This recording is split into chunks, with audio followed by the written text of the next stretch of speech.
Sports Network. Yeah, I've been closer to Jesus before, so can you help me out?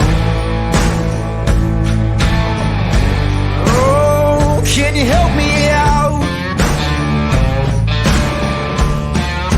Am I on my own? Am I on my own? But can you help me out? Am I on my own? Am I on my own? Or can you help me out? Can you help me out? I've been scared to look in my soul.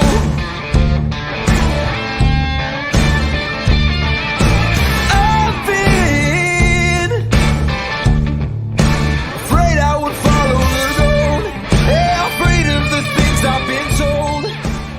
Hello, everybody. This is a Monday edition of Running Point, and if you thought that 13 inches of snow was going to keep us off the air, you are surely mistaken. I am Anthony Hartwig. This is Chris Sigler joining me today to kind of help carry the load. Ty Bartell still on vacation, and I'm sure there is no other day he is more glad that he is in Florida. Oh, I wish I was there the minute I walked out the door this morning. That's one of those ones you open the door, you see what's happening, and you just close it. Nope, I'll deal with it tomorrow. That's exactly the thought my dog had this morning, too. He saw that, and he put the brakes on and said, nope.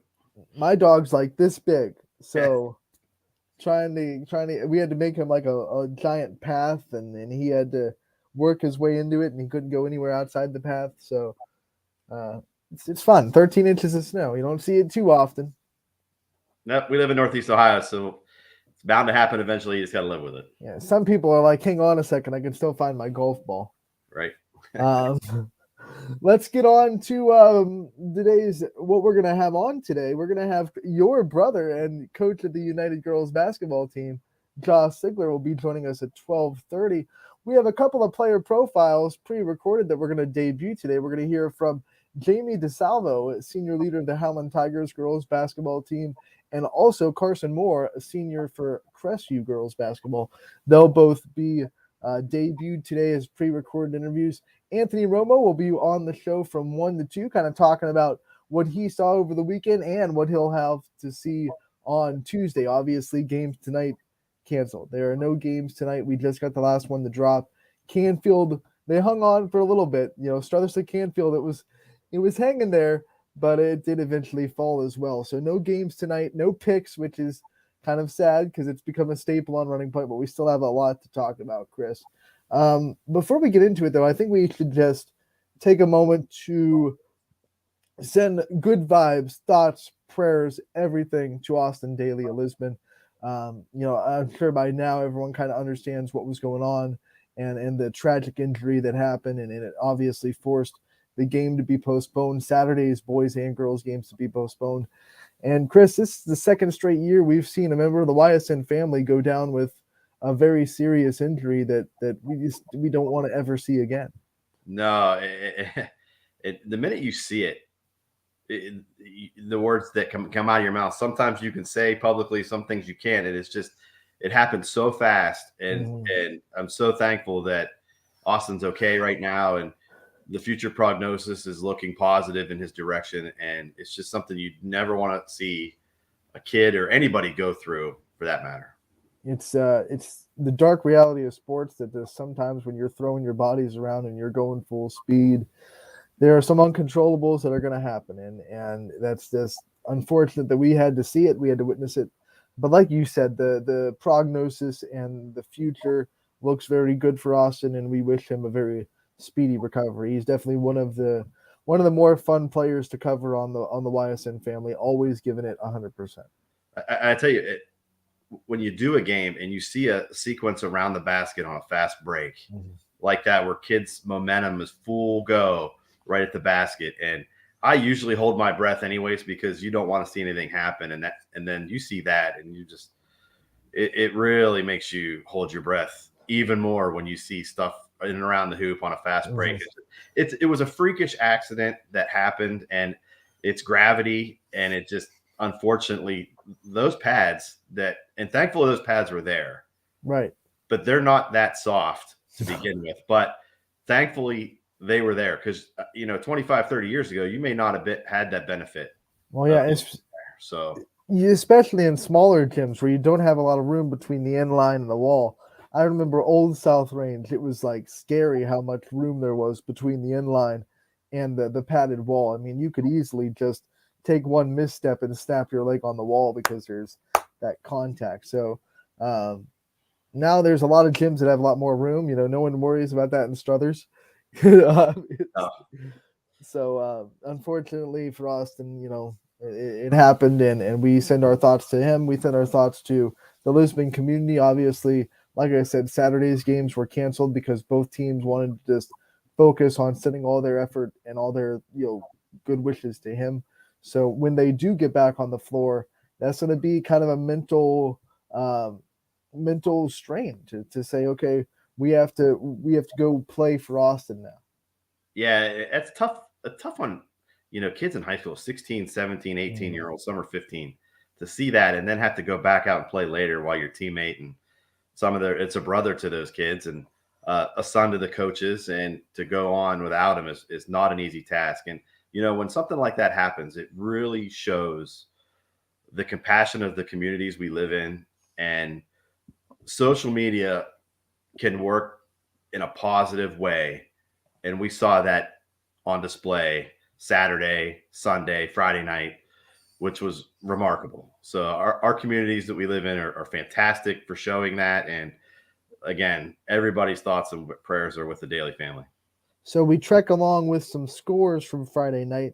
And we'll start where I was at Friday night for boys action. South Range gets their second win of the season. They come back against Niles and they win 44-38. They were down 9 at halftime, and this was kind of a flip script for South Range. They were ahead by 13 on Tuesday to Struthers, and they saw Struthers come back, and then they took a page out of the Struthers playbook and came back on Niles to get the win on Friday night. It's tough when you've had a season like South Range has had this year. You're trying to learn how to win. Mm-hmm. And once you can start learning how to win, it can snowball quickly in that direction. I saw South Range play in Salem earlier this season. It's just they just didn't have that winning attitude yet amongst the team. It's not that they're unfamiliar with winning through football and other sports that they've been baseball players that have been successful in the past. So just a matter of coming together as a basketball unit and learning how to win and getting in that direction. I'll tell you, the pieces are there. Landon Moore is a scorer. Dylan Turvey can do a lot of stuff, and then Aiden Leone down low is hard to deal with as well. So the pieces are definitely there. I think they proved that against Struthers, pushing the Wildcats to the brink. We move on. West Branch, they suffered their first loss of the season. They fall to Alliance 57-46.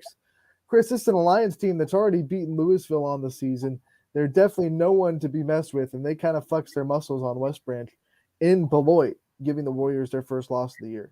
It's hard to mimic the athleticism that Alliance is going to bring to the floor during practice. And that's something probably West Branch struggled with. And then when Alliance showed that athleticism off during the game, they had a hard time matching up with that. And Alliance, they're a little bit of a sleeper good team right now in that conference. And I think it's because of where they're located. Nobody talks about them a lot. And it's just watch out for Alliance because they're going to sneak up on somebody else too this season. I feel like it's like that with all these EBC teams. They don't get talked about maybe as much as they should, and they sneak up on people. Well, to that point, Anthony, real quick, I think West Branch, it's not that they're not good, but a lot of people don't talk about the West Branch boys basketball team. So I think they're overshadowed by their own girls program in that community. So granted, they were undefeated, but how many people really knew that? Right. And it's almost like the Pat Summitt effect of Tennessee, where everyone thinks about Tennessee, but they think about the girls basketball before they think about the boys. And Walter Shields has built a great program over there, and it's kind of like the same effect in West Branch. Mm-hmm. We move on. Cheney, they get revenge over Mooney, the earlier season loss. They win 63-41, and Cheney, they're starting to kind of pick things back up. We saw them struggle for a little bit, and their confidence is back, especially down low with Clive Owen. If you look back at the first matchup between the two squads, I watched the whole game, and it, not to take anything away from Mooney because they played really well that night, But I think now that you saw what just happened, I think the outcome had a lot more to do with what Cheney wasn't doing. And they couldn't make free throws the whole night. And it was hack-a-shack all night long down low. And I think they were some statistic, I think it was 9 out of 34 from the free throw line or something to that effect that night. And it really didn't go well. And they didn't look like they were interested that night either. Yeah, and I think once they're interested, and we've seen it this year through other games, when they play at home, they're a different animal in that gym. And the crowd gets into it. They feed off the crowd. It's a really tough place to play, but they need to be able to take that on the road as well. And there's a dangerous thing when those teams that can flip it on and off, you just don't know when it's going to be off. You Agreed. know? So that's why it's kind of a hard team to figure out sometimes. Garfield, they get the big win over Brookfield at home, 57-38. The G-Men, another team that's probably not talked about as much as they should on the boys' side. Anthony Dema, great football player, gonna probably play college football, but he does a lot of things on the basketball court as well. A tough-nosed kid, and that comes from the football side, brings it on the basketball court, and he's a leader. He can lead his group. Get on my back, guys, because I'm going to lead you to victory, and that's what he's doing right now. He reminds me kind of a Bo Brungard because he just knows how to win. No matter what sport you put him in, he's going to make game-winning plays down the stretches because he just has that. He has that mentality. He has that ability to just go and win basketball games. How about Lakeview? Their boys are starting to come on strong. They get the win over Hubbard, 65-33. A lot of people, maybe Lakeview is a wild card in that NE8 that can throw a monkey wrench into some team season. They've won about 3 in a row now, I think. You know that you're always looking for somebody else in a conference to step up, and who can sneak up on people and give somebody a problem that you're not talking about. You know, we always talk about the usual suspects in that conference, whether it's Poland, whether it's Struthers, and you're looking for that third team to sneak up. Jefferson's had a really good season this year. They challenged Poland. So Lakeview, watch out for Lakeview. I think they're just hanging out in the weeds right now. Watch out for Girard. They pull off the upset of Struthers. They get the big victory at home. They hold on late. And, man, this Girard team, their only crooked loss was to Jefferson in Jefferson. We know how hard that place can be to go up and play well. But other than that, they competed well with Poland, lost that game. But now they beat Struthers, and they're sitting right there in the NE8 as a sneaky team that can really compete if things go right. I was just going to say, you just took that thunder there, because when I said somebody's laying low in the weeds, Girard's a team that's laying low in the weeds, and that victory over Struthers, that really opened some eyes for some people. You know, they're 8-4 on the season. They're actually a good basketball team, and they're 5-2 in the NE8, and they're just looking for their opportunity to capitalize, and they're doing a good job of that right now. This is the same team that won 3 games last year, almost the same players. They just kind of developed. I mean, it speaks wonders to Coach Hannon, his ability to develop players. Gus Johnson is a baller, and Thomas Cordero is also a baller. And seeing those two develop into not just people that can score, but people that can play basketball. I think their basketball IQ has gotten a lot better from last year to this year, and I think that's a big credit to Coach Hannon and his staff and their ability to develop young talent. I totally agree. And, you know, they followed that loss up with the win over Struthers with a loss to Liberty on Saturday, which sometimes it's hard to do that back-to-back. And Liberty is a very athletic basketball team. And Girard matched them. They only lost the game by 2 points. So they're headed in the right direction. And it's a testament to these kids getting better in the summer, committing to the program, and buying into what their coach is telling them. And that's what makes these kind of, you know, when you get late in the season, you can't just say this team played this team and this team did. So that means that team's better, because, of course, Struthers beat Liberty by 2, and then Girard beat Struthers, but Liberty beat Girard. So it's like, which one of those teams has the upper leg? Who knows? Right. That's what makes the power rankings so fun this late in the season. We'll talk about them later. I believe the graphics have been released, and we will have brand new power rankings for the week. We go into Saturday, and the first game I want to talk about is the shakeup in the EBC. You know, there was a log jam up top. This game was going to be big in the standings, and Salem goes to Marlington. They have their biggest offensive output of the year, but Marlington is still able to get the win 60-54 over the Quakers. This Dukes team just seems like a puzzle that Salem can't really figure out. And they're a team that can come at you with multiple defensive sets. Marlington does. The first matchup, they came out in the zone. Same thing they did against West Branch, and they want you to beat them from the outside. And Salem couldn't do that the first time. They were so cold the first matchup. But this matchup, they're able to put the ball in the bucket, which made Marlington have to do it as well. And Marlington's got a lot of talent. They're a little bit bigger inside than Salem is as well. And good guard play to match Salem's good guard play. And it's just a matter of who's going to make the last mistake when those two teams match up. A tough week and a half for Marlington. They fall to West Branch for the first loss of the season, and then the next Wednesday they fall to Louisville. They were kind of maybe a chink in their armor. So this is a big win for the Dukes to kind of prove that they're still there. And even though there might be a couple of little loose spots in that armor, it's still a very strong basketball team, and they made their presence felt.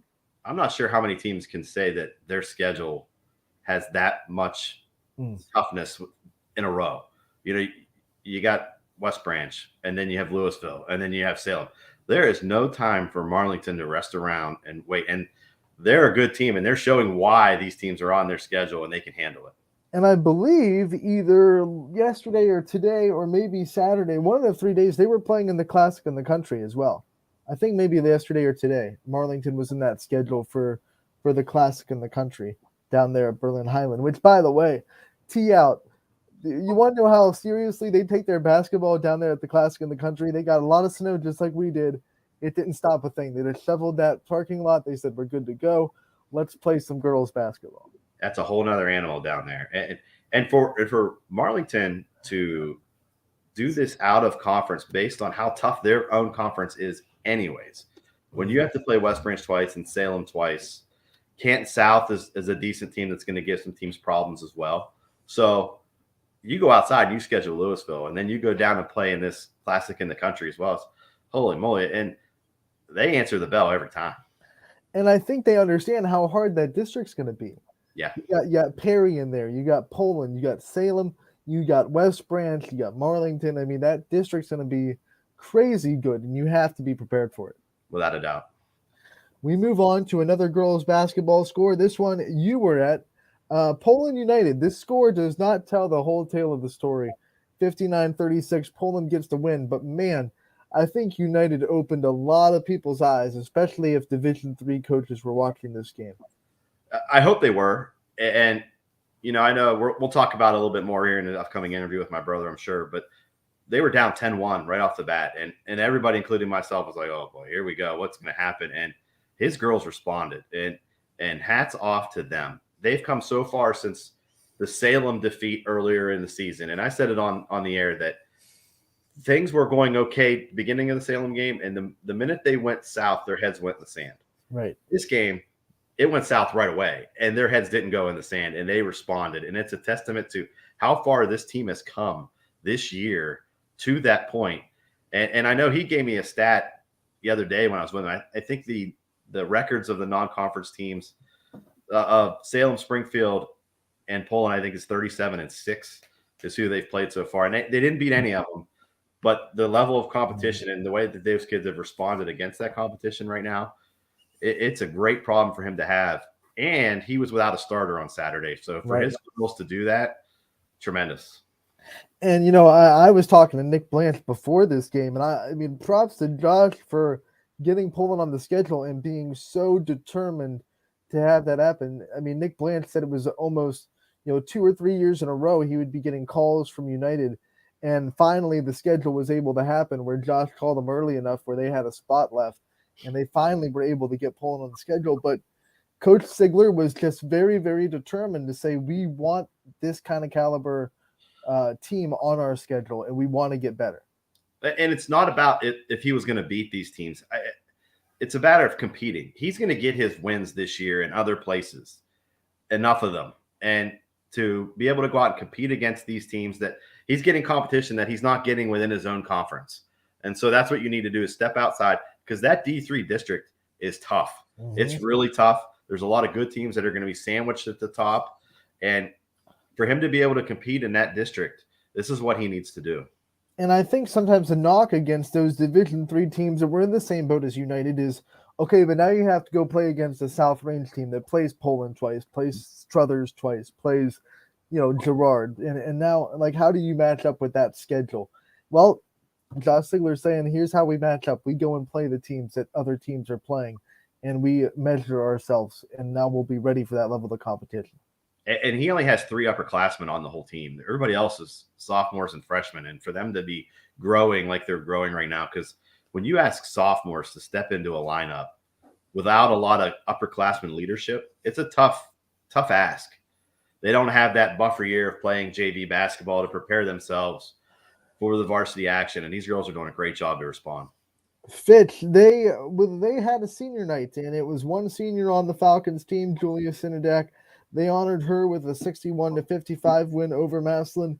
This is a Massillon team, though, Chris, that they're 1-13, but they did not back down at all. They gave Fitch all that they could want at home.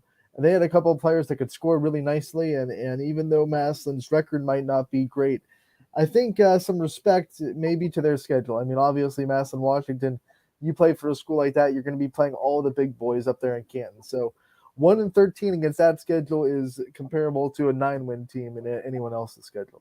I was going to say the same thing. They're probably going against Canton, McKinley, Green, Hudson. I mean, those type of schools that are up in that area, the D1 schools, and you can't compare it. So they gave Fitch a great game, and that's what Fitch was probably looking for. Good for the Falcons to come through in the end. One of the funniest moments I've ever seen. Like, I had to turn down my mic for a minute while I was calling it because Zeta Creaky went off in the first half, which she can absolutely do. She's a great shooter. She can find her own shot. She moves without the ball. So she made 4 threes within like maybe 10 minutes in the quarters 1 and 2.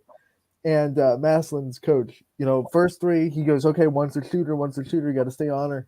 He's starting to get a little bit more frustrated, a little bit more annoyed that they're still leaving this shooter wide open.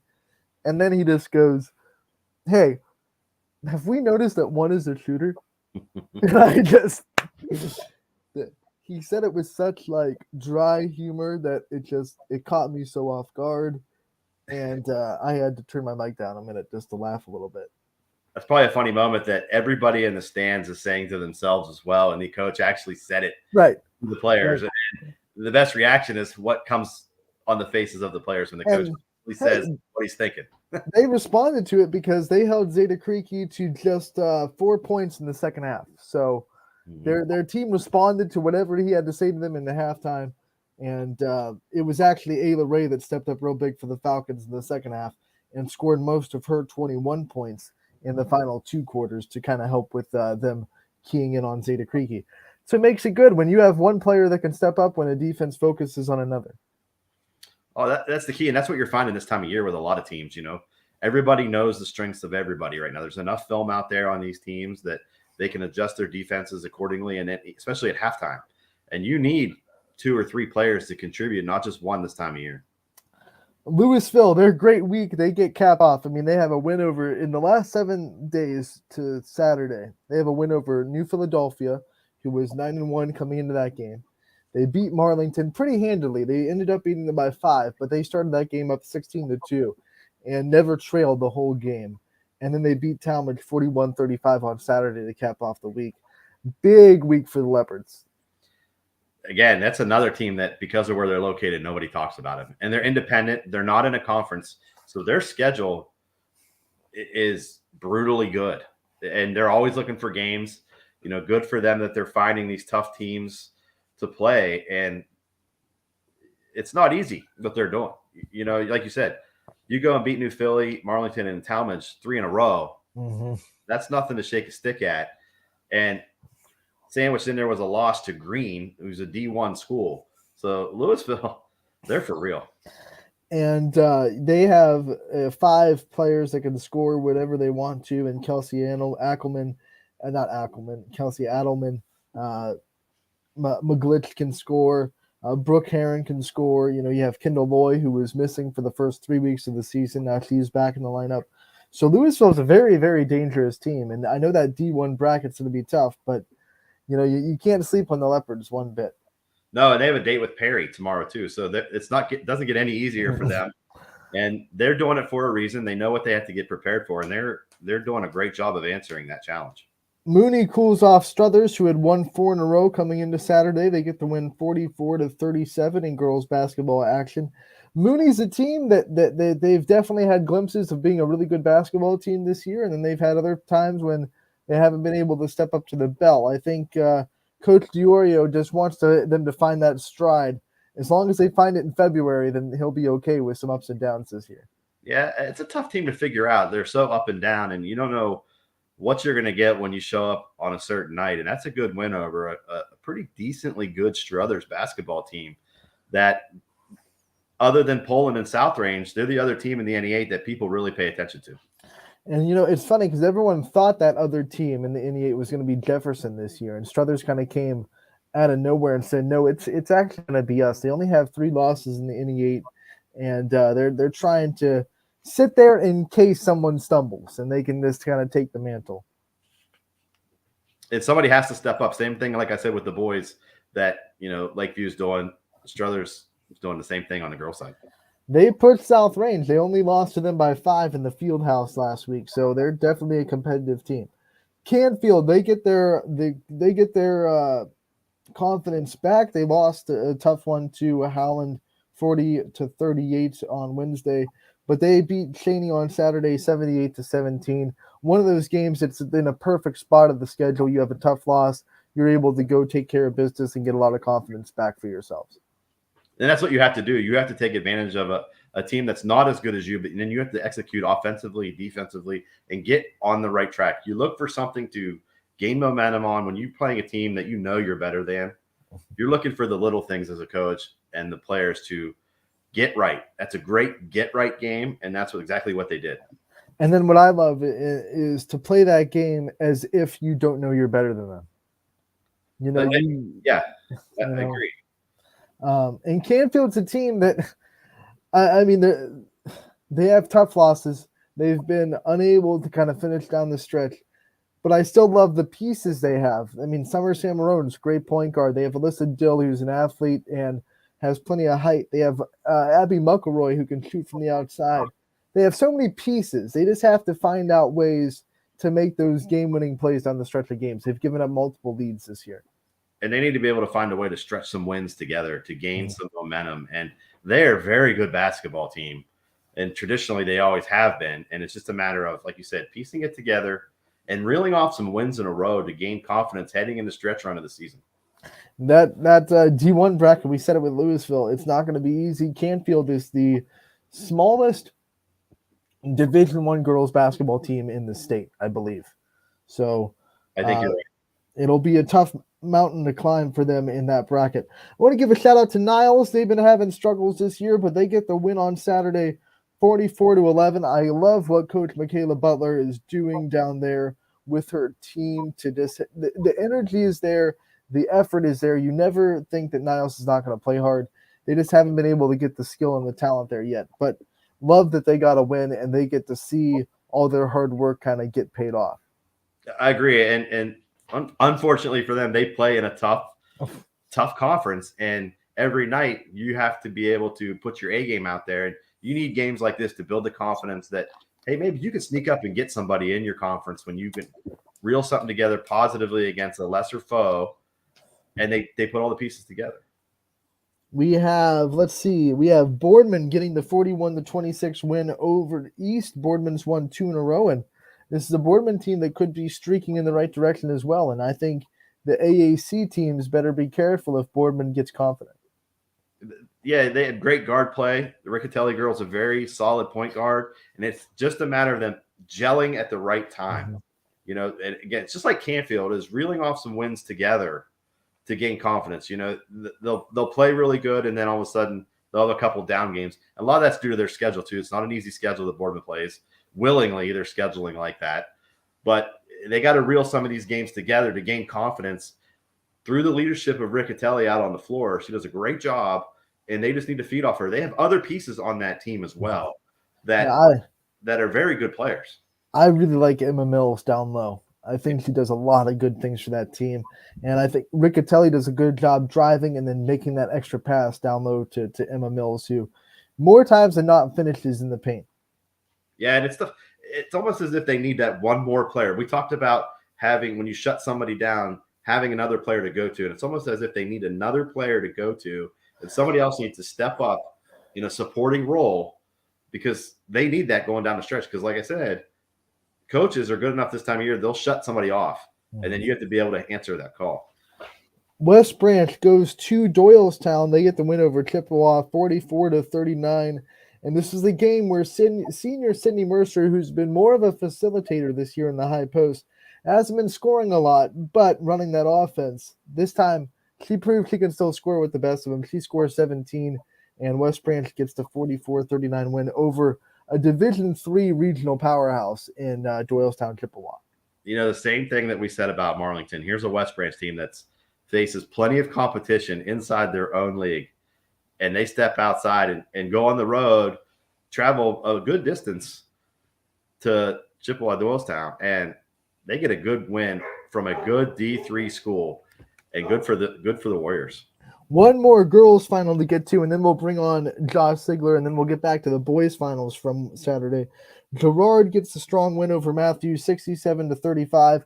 When Girard's at full strength, they're going to be good. Siecia Triplett missed a good chunk of the season. A couple of their losses came without her in the lineup. When she's on and when she's in the lineup, Girard's going to be a good team. They're a team that's competed all year long. They've given South Range some problems, and it's just a matter of, again, knowing how to win. Get confidence in yourself and get over the hump because they have all the talent to do that this year. They definitely do, and I think one of the players that has been overlooked or maybe under the radar, I think Ezra Dede, the younger Dede sister. Sehan's the senior leader. She leads that team really well, but Ezra down low, she kind of splits time between JV and varsity, but she gives them a little bit of a post presence that I think they were missing last year. She's taking advantage of playing both JV and varsity. You get 6 quarters this year, and take full advantage of that as an underclassman to make yourself better. That's what coaches strive with that message all the time. And some players have a harder time than others of accepting that role, but it's a great role to have to take advantage of. I think what it's done really beautifully is it's given her some confidence in that JV game, and she doesn't feel as many butterflies going into the varsity. Exactly. Well, we have plenty of stuff to talk about with a very, very good head coach down in United, someone that you're pretty familiar with, and someone that has stolen your face a little bit. Which one are we talking to? I don't know. Is there a switcheroo going on? Yeah. Coach Josh Sigler of the United girls basketball team. Coach, great to have you on the program today. Thank you so much for taking the time to join us. Hey, guys. Thanks for having me on. Coach, I think we should just jump right into this Poland game. I mean, we talked about it, me and Chris, before you came on. What kind of opportunity did you see in that game, and how proud are you of the girls and the effort they put in?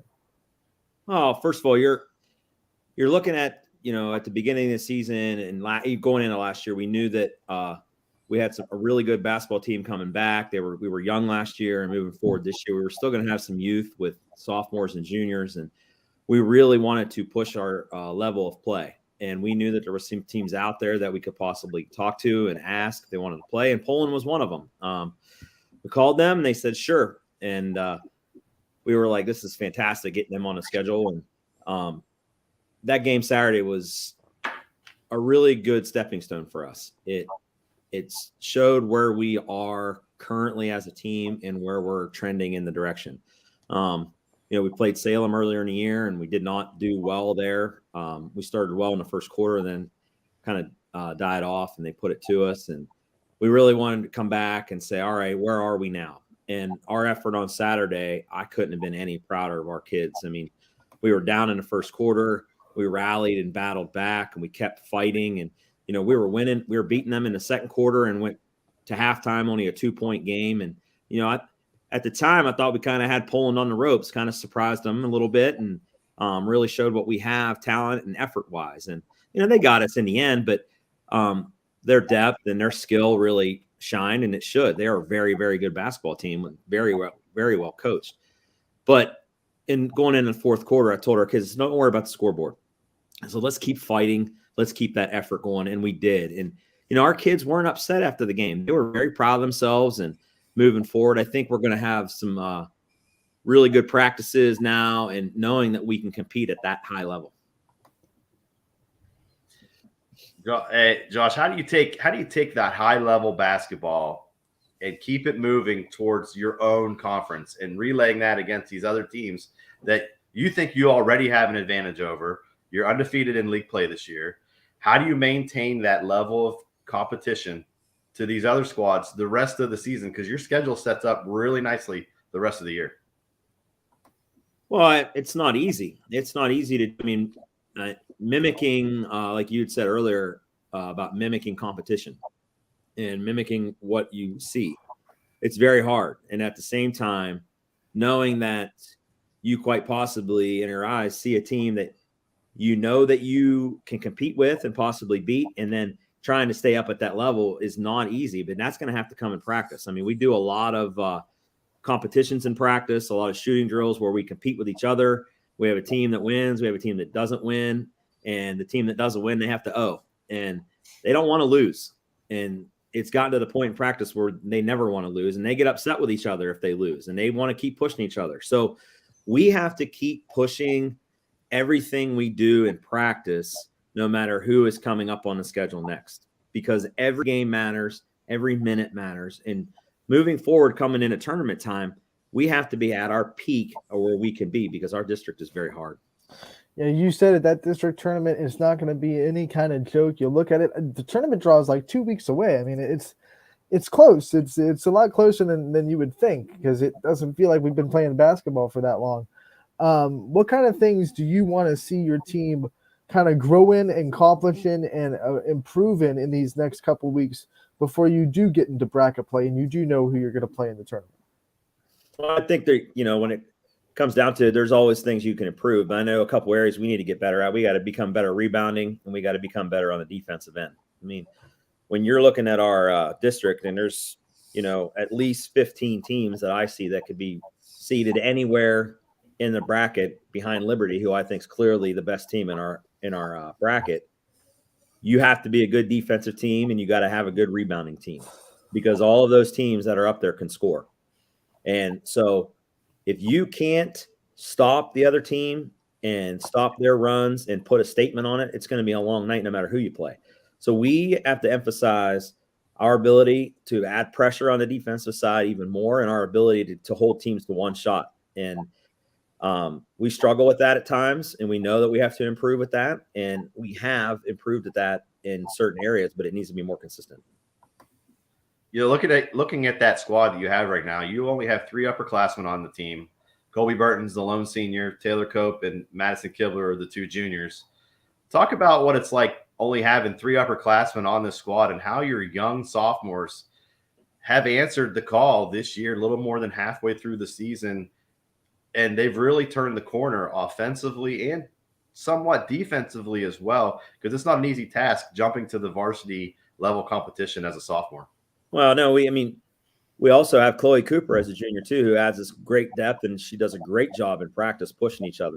So our sophomores, they have skill, and they can run, and they have length, and they know how to play the game. But at the same time, they're going to make mistakes, and we know that. And we know pushing them into the varsity time right away, it's not an easy thing to do. I mean, a lot of times sophomores have 2 years of JVs. They get to play JVs as freshmen. They get to play JV as a sophomore, and maybe a little bit of varsity time. But then when they become juniors, a lot of places they're full-fledged. So in our case, we need them all right away. And a handful of them start, and a handful of them are coming off the bench, first people off. So we have to be patient with them, and I'm very hard about doing that, and I know that, and I have my expectations for them are very, very high, and they are for themselves. And I have to be willing to push them, and so do my assistants, and they have to be willing to push each other and be willing to listen and get better and understand it's okay to make a mistake. They're going to make a mistake, but how can I fix my mistake? And how can I make myself better and keep pushing myself, knowing that I still have a lot of room to grow, and I have a lot of capabilities to still help my teammates. Because, I mean, we don't have those luxuries of having 2 or 3 seniors on a team that can give us time. So as long as our team stays focused, and our younger kids can still keep pushing themselves and not get frustrated with things and still want to get better and know that they can get better, we're going to be okay. So pretty happy about where they're at right now, and I know they can keep better. And I know they got a great family and support systems at home that'll keep demanding that of them as well. Coach, one of the benefits to having a young team like you do is that the younger players learn how to be leaders pretty quick. I mean, you have sophomores that are starting. They got to be leaders on this team. There's no way to start and be on the floor as much as they are without being some form of leader. Talk about what you've seen from them, the growth of their leadership, and taking cues from the 3 upperclassmen that you do have, and how excited that makes you for the future of this program, knowing that you're going to have fantastic leaders for the next 2 years, even after this year. Yeah, that's a good point, Anthony. We got Colby Burton and Taylor Cope and Maddie Kibler who do a great job of leading our team, but we've had a couple sophomores that really have that look in their eye that they can do it as well. Addie Blazer and Grace Knight. And their ability to play last year as freshmen at the varsity level has really helped them this year. And those two really have a desire to push themselves. They really have a desire to make the team better. And we can see that in practice too. And I see the maturity level of both of them coming through this year. I mean, last year they were freshmen. They were going to make freshman mistakes and have some timid moments amongst themselves and having upperclassmen ahead of them. Well, now it's their time, and they're not holding back. And it's really nice to see, because ultimately it takes pressure off those upperclassmen to have to do it all. And they know how to listen, and they're great at asking questions, and they're great at accepting advice. They're getting better at that. And it's one thing kids have a hard time doing is accepting constructive criticism.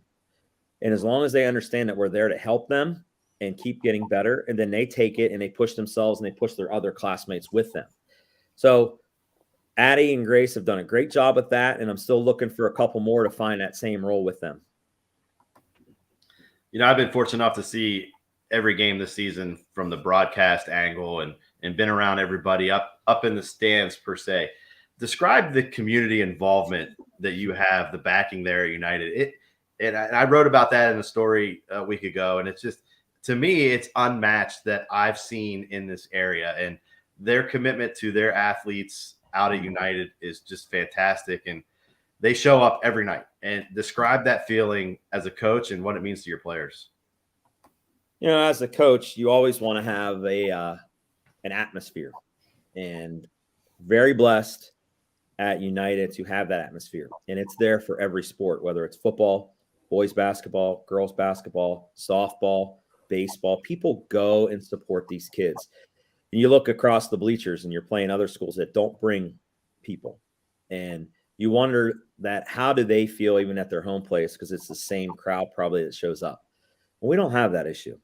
And our community is such a tight-knit community, and it's very big. I mean, it's broad. It's not just one little local city like a Lisbon or a Salem or a Wellsville. We're very broad all over the board. So whenever they come together and they know there's a game, they show up. And not because they have kids or grandkids playing, it's because they support the school. And it's nice that you don't have to worry about that. And I'll tell you what, we have one heck of a parent group too. And our parent group, they work their butts off to create themes for these girls, try to get the student section at these games, supply T-shirts for people, pictures. I mean, it's just unbelievable the support that we have. And I've never been a part of anything like that at any level that I've been to. And when you show up to a game and you come out of that locker room, the stands are going to be full every night, no matter the opponent. And these girls, they appreciate it so much that it really makes them want to play, and it makes them proud to put that United local uniform on. Coach, when we had you on earlier in the season, we kind of talked about the preview and the aspects of this team and things you wanted to see from this team. I know you have a checklist before the season of things you want to accomplish, and of course the season's not over yet. You still have a lot of goals in front of you, but now that we're past the halfway point. How do you think you guys have done compared to what your preseason expectations were? I think we're where we want to be. I think a lot of our goals were number one was to win our league, and we're right there. We're right there at the top where the girls wanted to be, and they've earned every bit of it to get to that point. And another goal that I know I had for myself was to see how fast their team would mature. And I think it's happening right now. And you can see the level of play in our practices. You can see the level of play at our games. And it's showing. The other goal was just how much can we compete outside of our league. and having that game against Poland and against Springfield, it is pointing it in the right direction. And so I feel that our girls now see it, especially with our success in the league. They know that they can compete now, especially with going against Poland and a Springfield. And we can see what we're doing moving forward, because we still have 8 games left, and we still have several good non-conference games left against Crestview and Beaver Local and Ursuline.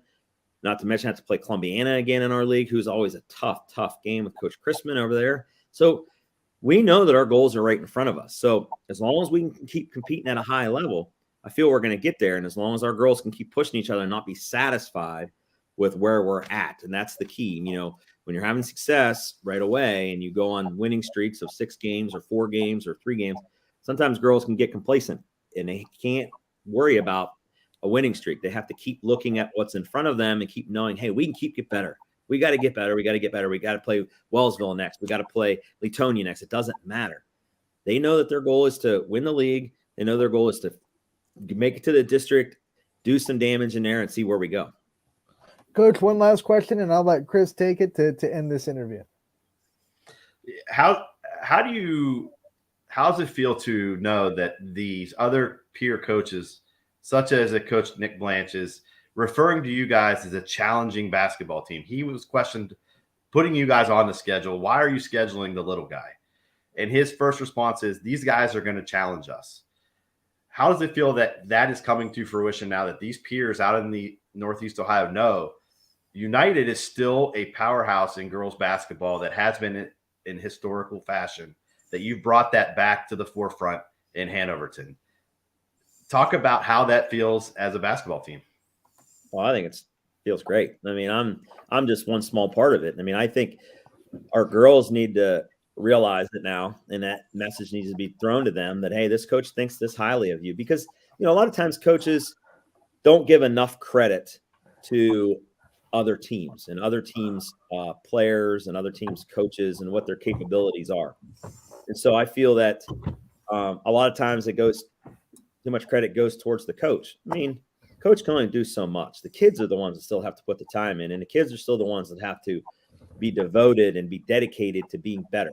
And so for them to hear that from, you know, such a high caliber coach like Nick over at Poland, that's got to drive these kids. Hey, look, they think we're good, and we got to show that we're good and be good every night. So hopefully that message gets there to their heads.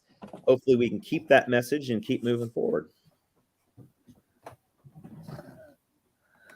Coach, before I let you go, I want you to know that I do have some United in my closet, and I will rock it very kindly the next time I'm at one of your games. All right. That would be nice. You know, you can definitely wear it over top of that Chiefs shirt. Yeah, you know what? We won last night, so. I know. Yeah. Coach, thank you so much for joining us. We look forward to your continued success, and we know that we'll talk to you again real soon. Yeah, I looking forward to happening, and hope to see you guys soon. Thanks. Woo, what a great interview. Always love her. And I'm not saying it's just because I'm his brother. He has a lot of passion for that school, being in that community, and it really reflects in his coaching ability and the passion on the floor that he displays to these kids and what they give back to him as well. That support that he's talking about from the community, it isn't new either. I remember as a student in South Range, when we had to play United and we would go down there for a girls basketball game, it got rocking. And when you're successful, people come. And that's one of the adages of every coach says, and they were successful back then, they're successful now, and they're feeling the support of that community. It's tremendous. It really is. And like you said, it's not people that just have student athletes playing. It's people that have kids that have moved on years ago that still support these student athletes, and it's unmatched in this area. Absolutely it is. Let's take our first break of the day. We'll be back with more Running Point after this commercial break, brought to you by Greenwood Chevrolet in Austintown. New things happen all day. Some are good, some not so good. In today's complicated world, while you're busy working, playing, and living life, we're busy helping you make sense of the day's news. And there's only one place where it comes together with clarity, context, and accountability. It's 21 News at 6 with me, Madison Tromler, and Derek Steyer. 21 News at 6. It's what the day's news really means to you. Welcome home to a home made homier with Baird Brothers Fine Hardwoods. Inspiration starts at BairdBrothers.com and is turned into reality when high-quality hardwoods are delivered right to your home. Baird Brothers has the latest design trends, shiplap and skinny lap interior siding, antique oak rustic flooring, and, well, you'll find them all at BairdBrothers.com. Ordered easily, delivered conveniently, enjoyed comfortably. BairdBrothers.com. At Greenwood Chevrolet, shop with confidence knowing we're ready to go the extra mile for you. With the largest selection of used vehicles in the Valley, backed by the Greenwood Advantage Warranty. Every one of our vehicles has undergone our own 126-point inspection, so it passes the most important inspection, yours. No other dealership has the extra inventory, gives you extra for your trade, and goes the extra mile for you. Only at Greenwood Chevrolet. WRS Wealth Advisors, the area's premier wealth and retirement specialists. Located on South Avenue in Boardman. Quality, customer service, and integrity. Those are the 4 words that have driven our success since 1957 at Joe Dickey Electric. Joe Dickey Electric is one Mahoning Valley landmark business that stays current with the requirements of our customers. Family owned and managed, we are an electrical contractor and energy solutions provider. Every member of our team adds to his or her skill set through ongoing training. Residential, commercial, industrial, automotive, and more. We keep ahead of the needs of our customers with a fleet of more than 50 vehicles and 24/7 emergency service, so you're never left in the dark. Welcome back to Running Point, a Monday edition. Anthony Harvick alongside Chris Sigler. And Chris, I believe we have the new power rankings here that we can kind of look at. I'm very excited because I haven't seen these yet. These will be brand new to me. Let's start with the girls and see what we have and see where the YSN family and the YSN executive staff have voted these teams after a very, very good week of girls basketball that might have shaken things up a bit. So, look at this. Liberty gets the 1 spot. They've been working hard all season.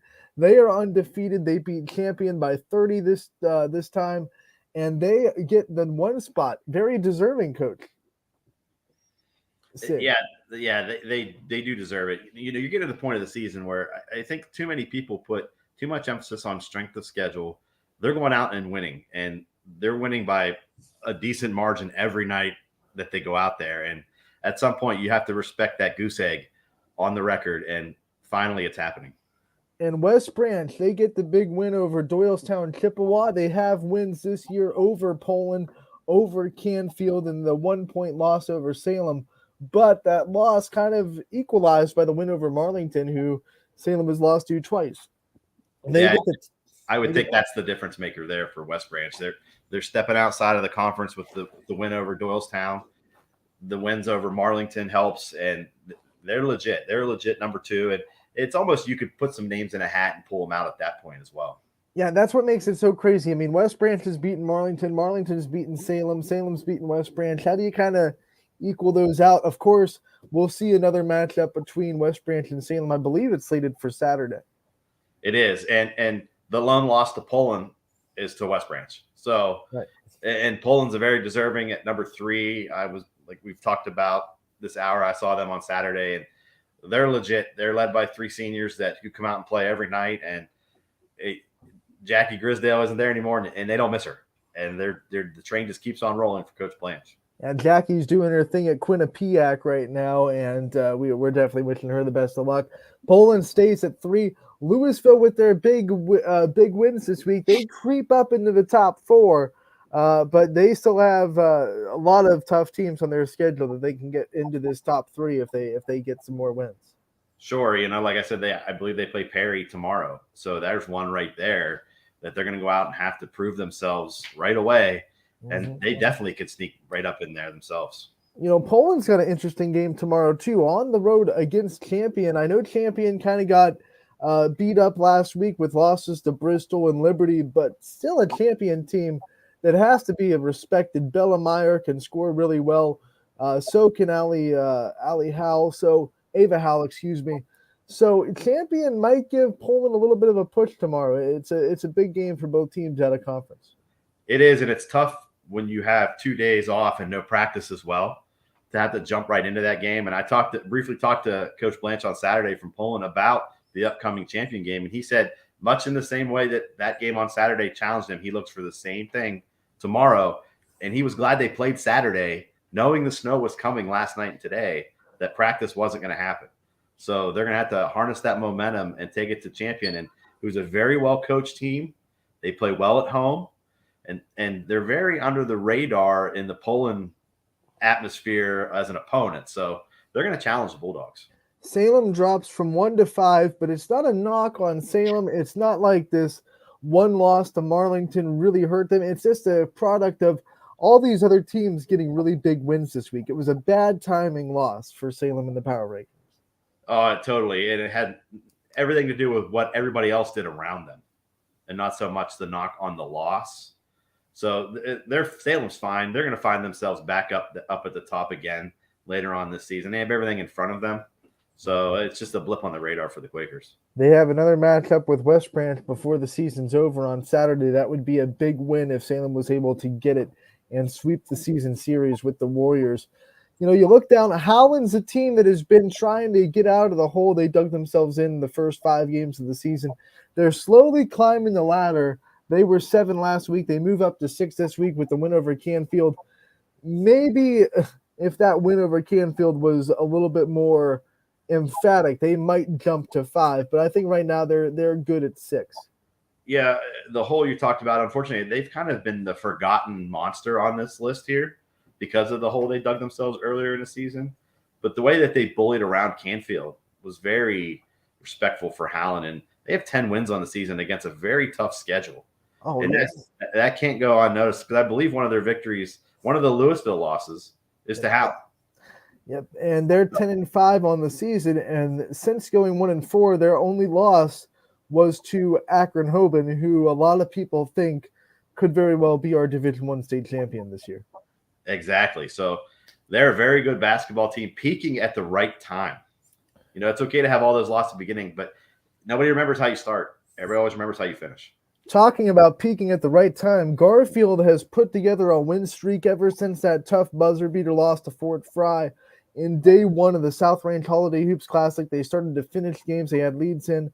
I talked to Coach Gilbert. He says that, you know, every game they lost, other than that West Branch game, that they had leads in the fourth quarter. They felt like they should have won those games, and they gave it up. It was the same thing against Fort Fry. They bounced back the very next day, got a win against Nordonia. And I feel like that win over Nordonia, where they had a smaller halftime lead than they did against Fort Fry, really kind of sparked this team, and they haven't looked back since. And remember, this is a team that took Liberty to the end as well. So, and they're going to see Liberty again.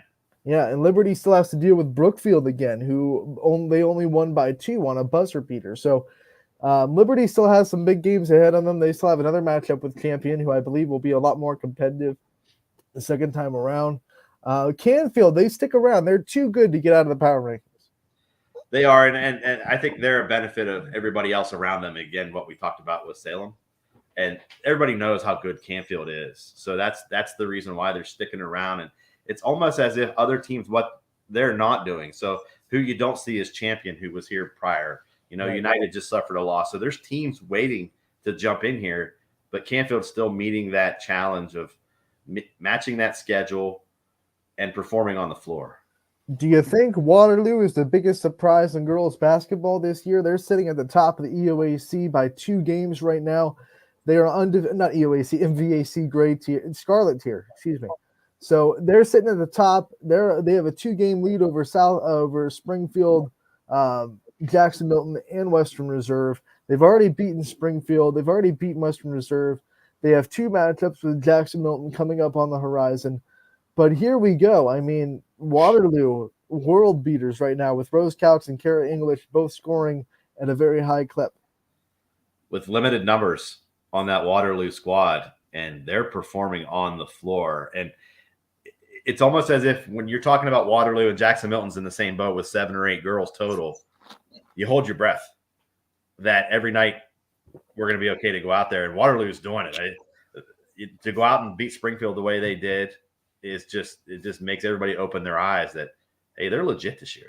I'll tell you, Chris, Jackson Milton against Middle Ridge, Kylie Wilson left for a quarter with a wrist injury, and I think everyone in Jackson Milton was holding their breath because they can't afford any injuries, especially to Kylie Wilson. She came back in the fourth quarter, thankfully, but man, like you said, with that kind of low numbers, every time someone goes up for a layup or gets in a fast break opportunity, you kind of hold your breath. And Waterloo's a team that they're in that D3 district too, that United was talking about. And Springfield, who's there with JC Mullen, they're a few girls short of being in that D3 district as well, which is scary.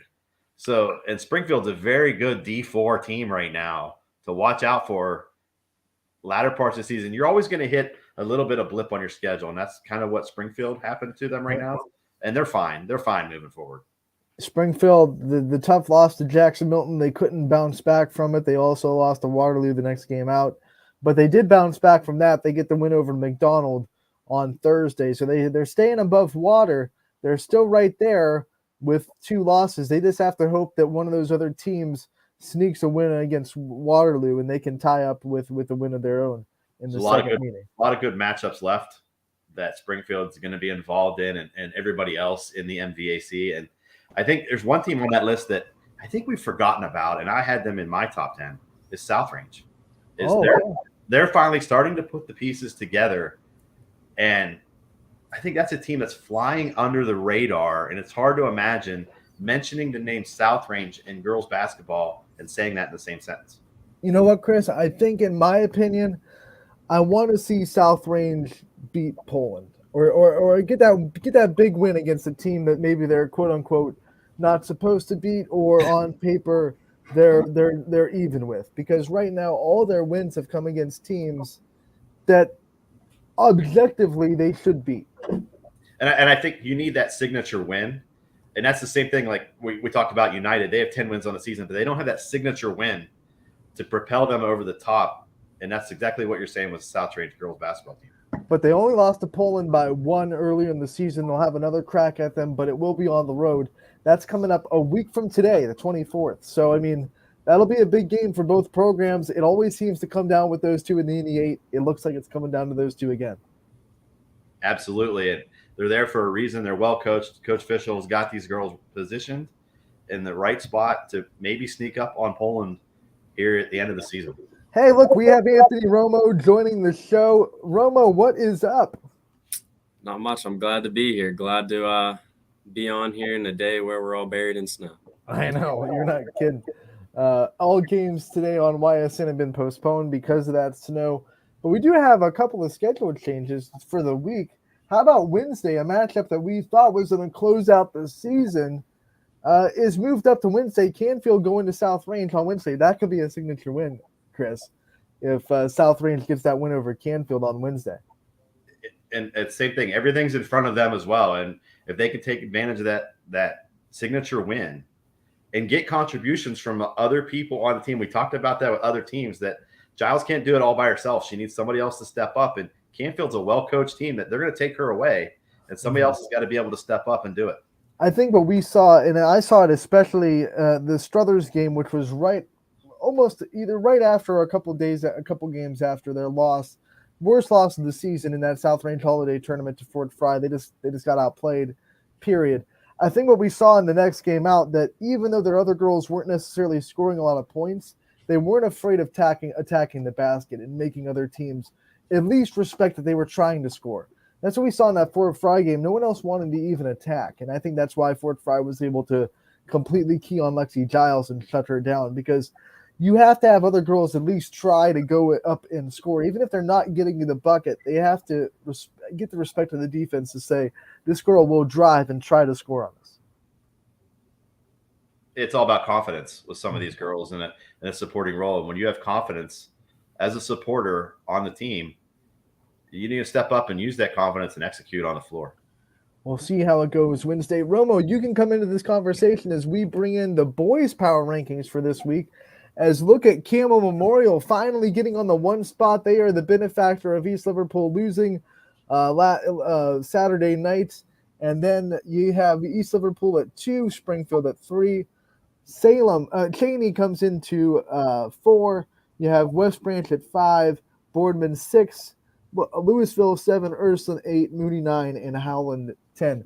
What do we think of this boys' power rankings? Romo, you're the newcomer. I'll come up with you. What do you think when you look at how these teams line up?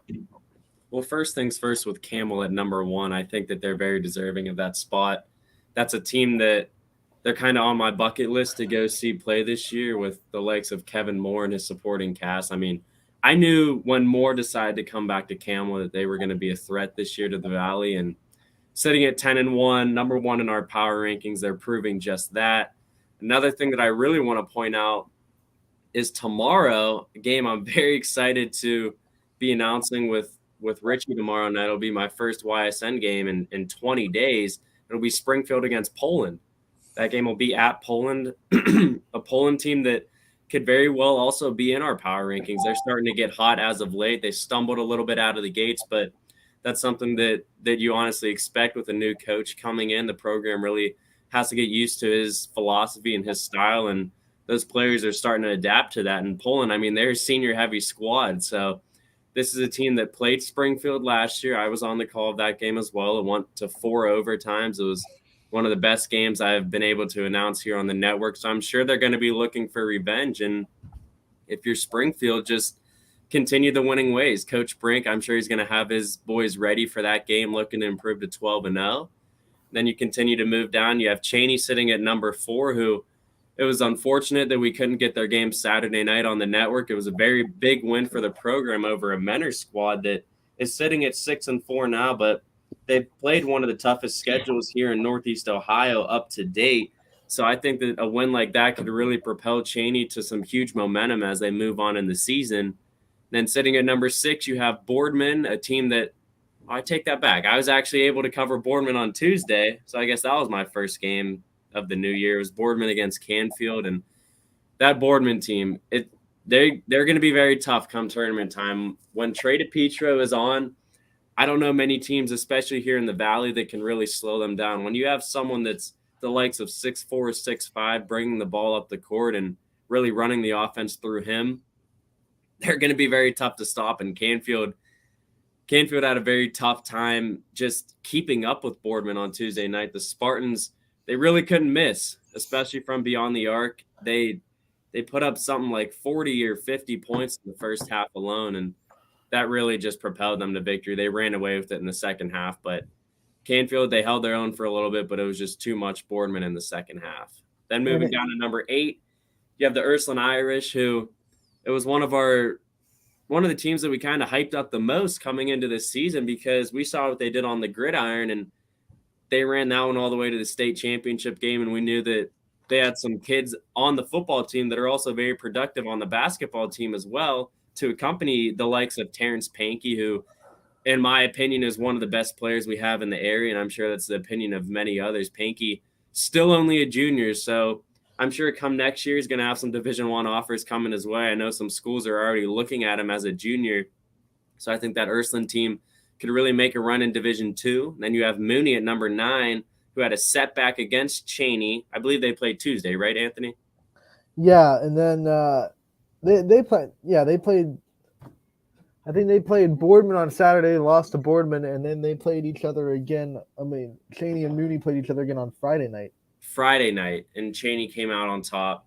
Yeah. And then Howland, Anthony Misucci, one of the best players in the area, one of the best scorers, and that's a Howland team that is having a very good bounce back year from last year, which was a somewhat disappointing season. So the Tigers, I'll tell you what, looking at these rankings alone, the Division II boys basketball district tournament is really up for anyone's grabs. There are so many teams that can make a run, and I think that's going to be very interesting come tournament time.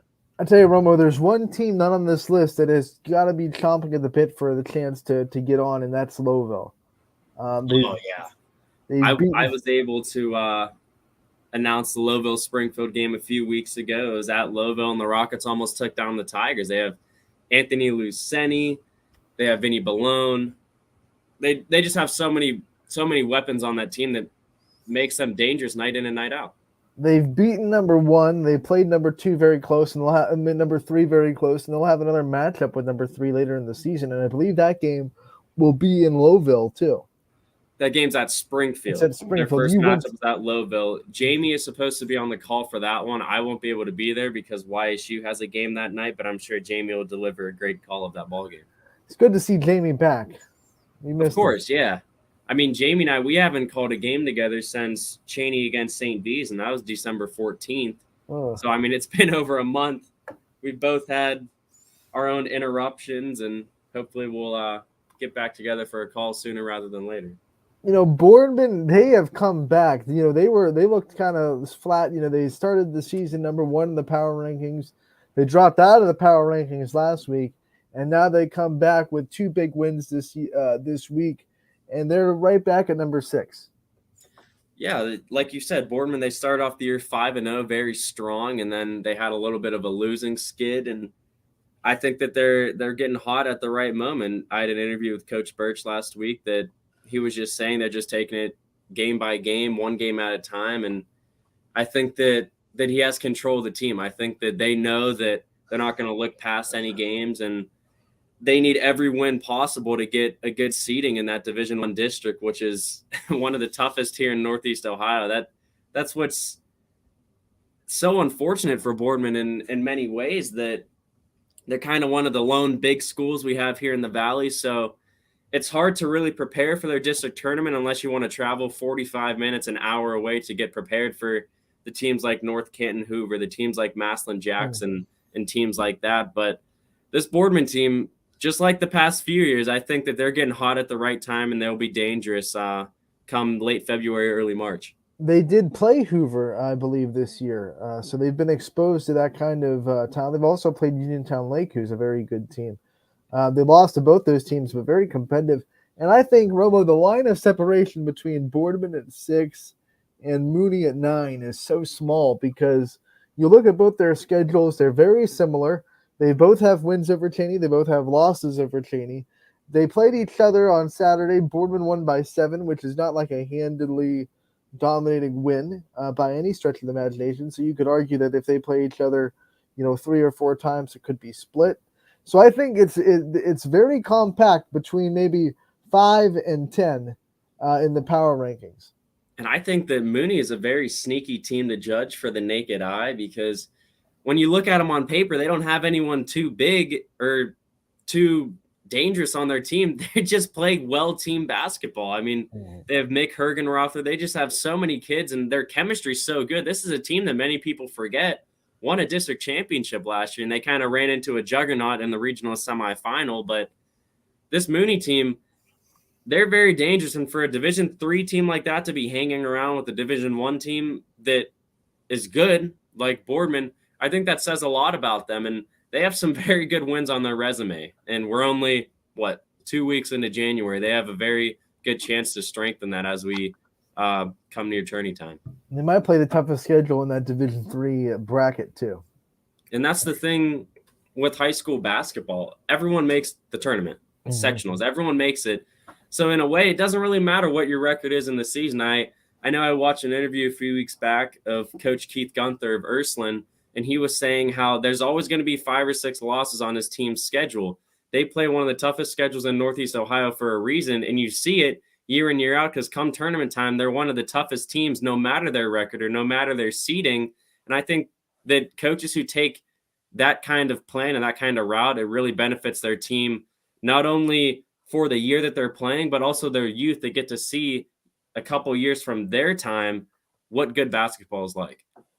From your perspective, and you've seen Cheney and you've seen Boardman and you've seen them both play, they've split each other, and they've both had points in the season where they've looked really good, and points in the season where they didn't look good. We're talking about the Mooney game for Cheney. They get revenge, but that Mooney game the first time around, they 50-38. That's a dominating loss. What do you think separates those two teams? And if you had to kind of separate them and try to say which one's kind of sitting in a better spot right now, where would you kind of let the dice roll with that? I think that Cheney has the upper hand against really anyone they play, other than, I gotta say, maybe the likes of Camel, is their athleticism. I mean, being able to cover them for these last 2 years, they have just pure athletes on the court, and not only just basketball players. They have Clive Wilson, who's a Boston College commit, on the gridiron. They also have Jason Hewlett, who's been injured this whole season, but he's a Cincinnati commit, and he's only a junior. But I think I was surprised. I wasn't able to watch the game where they played Mooney, and they only scored 38 points. But I just know from watching Mooney teams of the past, they're a fundamentally sound team. They're going to try to slow you down. They're going to try to make or force you into sets that you don't necessarily want to run, especially if you're Cheney. We saw that's how they struggled against Akron, St. Vincent, St. Mary's. When St. V slowed the game down, and also Boardman as well, Cheney started to struggle. But Mooney, from the highlights I've seen from them this year, when they get hot from beyond the arc, they're very tough to stop, and they're very tough to slow down. So I think that if I had to say, I would say Cheney has the upper hand, just because I think any given night, their athleticism can really will them to victory. But what's cool about these two teams is they're not in the same division. So they're not going to face off again this year, and they're going to take their games against each other as kind of moral victories in a way on both games, because they learned a lot about each other and themselves, and they're going to take that into, I sound like a broken record, but tournament time. You know, in that Mooney-Cheney game, I think one of the big factors, and Chris said about it in the first hour of the show, Cheney did not shoot well from the free throw line at all. And I think Mooney recognized that and was willing to put them on the foul line. We'll put it that way. They were very willing to, not let them shoot and make them go earn shots from the foul line and say they're not going to hit a lot of free throws. We'll stop them that way. And something like that's very interesting, because as you get into late March and early April and you start to watch these teams that make it to state and they're in the state semifinals and state championship, they don't look like they're the craziest teams on paper, but the teams that are the most fundamentally sound come the end of the year, those are the teams that make it far, the teams that shoot well from the free throw line, the teams that limit their turnovers. And that's what makes high school basketball so unique. Because, I mean, even LeBron, when he was in high school, his junior year, his team lost in the state championship to Cincinnati Roger Bacon. It's just, high school basketball is so unique because you don't necessarily need the most eye-dropping, jaw-dropping talent on the floor. If you have good camaraderie, you can come out on the winning end any night. Someone needs to make a documentary about that team that beat LeBron in high school. There's a book about it. I saw one of the players on the team wrote a book just about that tournament run. But yeah, that talk about something you can carry with for the rest of your life. Can you imagine, like as a high school student, you take like a calc exam or whatever, and the next day you have to go play LeBron? I couldn't. And the crazy thing is, it's really so close to home. There's so many people around the valley that they could really attest to that, because you look at some of the teams LeBron played, especially in his early years. I know he played against Springfield in the region or district final at YSU, many bouts with Ursuline. He played against Kennedy Catholic on the PA side, played against, I don't know, the list kind of goes on and on. I think he played against Lisbon once too. He did. It was Lisbon. And there's a highlight from that game in the documentary, More Than a Game, of him just posterizing two Lisbon players. But he also played against Poland in the state semifinal game. So it's something that's very cool, and something that I feel very cool about, to say that I grew up in the same area code as LeBron James. Romo, we're going to take our second break of the day. When we come back, no games to talk about tonight, unfortunately, but we'll go into tomorrow night, dive into the matchups, and see what you think of these matchups going on. We have a couple of girls' games and a lot of boys' games to talk about. Sounds good. When looking for home design inspiration, don't just be inspired, be Baird inspired. Whether new or remodeling, Baird Brothers has the latest trends like shiplap to refresh your home. Go from inspiration to installation with our wide selection of in-stock American hardwoods. From the rustic charm of antique oak to the warmth of traditional cherry, Baird Brothers has what you need to make your home inspiring. Baird Brothers, our family's heritage, your family's home. For a great vehicle and a great experience, come to Boardman Mitsubishi today. As always, our full lineup of Mitsubishi models comes with a standard 10-year, 100,000-mile powertrain warranty. Boardman Mitsubishi, your hometown Mitsubishi dealer since 1999. Coca's Pizza, always supporting our community and our local athletes. Stop in on game day or score big and have it delivered right to your door. Check out our daily specials at cocaspizza.com. That's Coca's Pizza, we serve it hot. At Hubbard Chevrolet, Hubbard can help you get the financing you need regardless of your situation. I'm Tony Page, and I've helped thousands of customers in Northeast Ohio and Western Pennsylvania buy a vehicle. Visit HubbardChevy.com to get pre-approved. Remember, folks, Hubbard can help.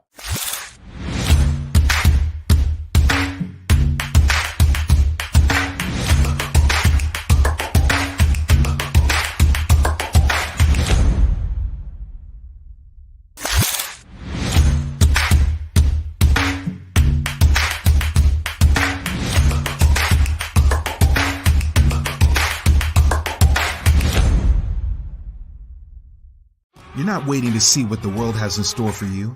It's more about what you have in store for the world. All you need is the opportunity. All you need are the resources of a large university and the advantages of a personalized academic setting where you can experience new worlds in the arts and sciences, business, and education and make them your own. We are where you shape your future. We are Youngstown State University and proud. Welcome back to the Monday edition of Running Point on Ysn. Excuse me, YSNLive.com. Romo, you're going to be in Springfield tomorrow for Poland coming to town. Talk about this matchup and what you want to see from it. I think that there has to be a lot of hype coming into this matchup. These are two teams that are separated by just about 10 minutes apart. I always drive by Poland on my way to Springfield to do their games, and like I said earlier, a rematch of last year's 4 overtime thriller against these two teams. And I'm sure that, well, there are a lot of players in this year's game that played pivotal roles in last year's game. Adam Wary played a big part last year for Springfield. And on the Poland side, they had Christian Colosimo, Jack Fulton, Ross Dido. They pretty much brought their whole bunch back that was in the district final last year against Cheney. And then on the Springfield side, they returned a lot of talent back from a team that won the district championship and lost in the regional semifinal last year. But this game's going to either go one of two ways. Both these teams play opposite types of play styles. Springfield, they're going to try to run a run and gun type of offense. They're going to try to make you outscore them to beat them. And then on the Poland side, they're nonchalant. They're going to slow the game down. Like we saw against Boardman, the score was 28-26. Two farly different play styles. One of these teams, whoever comes out on top, is going to be the team that forces the other team into a type of play that they don't like playing. You know, and Springfield's already played a multiple overtime game this year. I don't think they want another one. Yeah, I got to talk to Adam Wary after the South Range game. I was on the call of that 3 overtime game, and he said once it really got into the first overtime, he was starting to get flashbacks to the Poland game last year, and he said that game last year just took so much out of all the players. Because there were players like Adam who played every second of that 4 overtime game against Poland last year. So you think about it, that's 48 minutes straight just running up and down the court. And that was a great memory that I have to carry with me. But I'm sure those players on the court, as much as they love to reminisce about that game, at that moment, they weren't liking it. Hey, you had to go show some stamina too. You were standing the whole time. Yeah, I was. It was, oh my gosh, that was something crazy, but I'm so excited for the game tomorrow night. Finally going to get back on the call for the Springfield Tigers. My first call for them since December 30th when they played Hubbard and won that game 69-34. So it's going to be a great atmosphere, I bet. And let's hope that we get some of this snow plowed off the roads and we can have a great crowd. Another storyline, you know, Coach Fender, he's coached at Springfield before. He knows all about that atmosphere. And, of course, Coach Brink coming back home this year to coach Springfield. So two guys that are very familiar with the Springfield program and Springfield community going at each other tomorrow.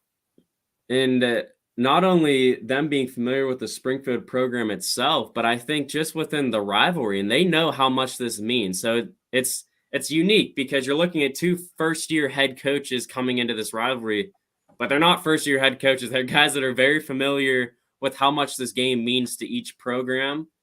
And I'm sure that they're going to set up a game plan to make sure that their boys deliver tomorrow night. Another big game on the schedule tomorrow that Richie Giuliano will be calling, Howland and Canfield. I was able to see Canfield firsthand last week. I know that they have the likes of Jake Gerdick, they have Zane McElroy, they have Ryan Petro. They have a lot of weapons on their team. They've played a very tough schedule, as Canfield usually does. And I know that on the Howland side, I know they have Anthony Misucci, who is kind of a night in, night out 30-point type of guy, and he delivers every night for Howland and kind of puts that team on his back. And I'm sure aside from the game, it'll be very cool. I know those teams bring very good student sections with them night in, night out, and I'm sure there's going to be a student section battle off to the side of the actual game, but having schools that bring great student sections to each game really just builds the atmosphere of every game, and it makes it a very cool type of set for everyone involved. Canfield has to shake off that Boardman game. It's got to be so mentally hard to get beaten that kind of way, especially on your own home floor. And I think that a reason that it could hurt a little bit more is last year, Boardman did the same thing. They went into Canfield and they kind of handed it to him. So 2 years in a row, the Spartans had their way on the road. But I think you just have to have a short memory. There's so many games in the season of high school basketball. It's kind of different from high school football in a way, because football, you only have 10 regular season games. In high school basketball, you're looking at 20 plus, about 22 to 25, depending on if you decide to play in winter tournaments or stuff like that. But you have to have a short memory. And I think that these are two teams that they've been able to watch the tradition of their programs growing up and how good they can be. So I think that they're never going to get too low, because they know that playing these tough schedules just gets them ready for later on in the season. And unlike football, you get a second chance at teams. You get this revenge factor that you don't have to wait 365 days to see them again. You get another opportunity. Canfield will have an opportunity to go into Boardman and do the same thing that the Spartans did to them on their home court. So that's got to be a little bit of a, okay, yes, we lost to Boardman. It sucks. But, guys, we still have them on our schedule. Like, let's keep focused. Let's make sure we go into that game as strong as possible. Now that's what makes the game of basketball itself unique, is that on both sides you can game plan and scheme for a team that you play multiple times a year, and it really gives the loser to come in with a vengeance. And we've heard it all along, especially in the realm of high school and college sports, that it's very hard to beat a team twice. Mm-hmm. I think that goes for professional sports as well, but there's just so much adrenaline that rushes through high school players when they're on the court that any team can be in any game at any time, I feel like, because these players, they don't care about the score at times. They're just trying to get their team back into the game. And when any student section gets into it and puts the team on their back, I know I saw up more north in Northeast Ohio a few nights ago, Brunswick against Medina. Medina is one of the best teams in Northeast Ohio, and they were down by 21 in the fourth quarter, ended up coming back, taking the lead, and then Brunswick hit a shot at the buzzer to win it. So talk about being depleted, but I think that those teams are going to play again later on in the season, just like Boardman and Canfield will, and every game starts at 0, so everyone has an equal chance to win the game.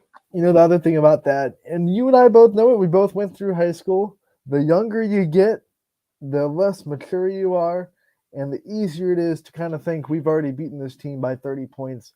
Let's just go out there and do it again and not give them kind of all the respect they deserve. And then all of a sudden you find yourself down 20 points because you kind of lazily sleptwalked into a game.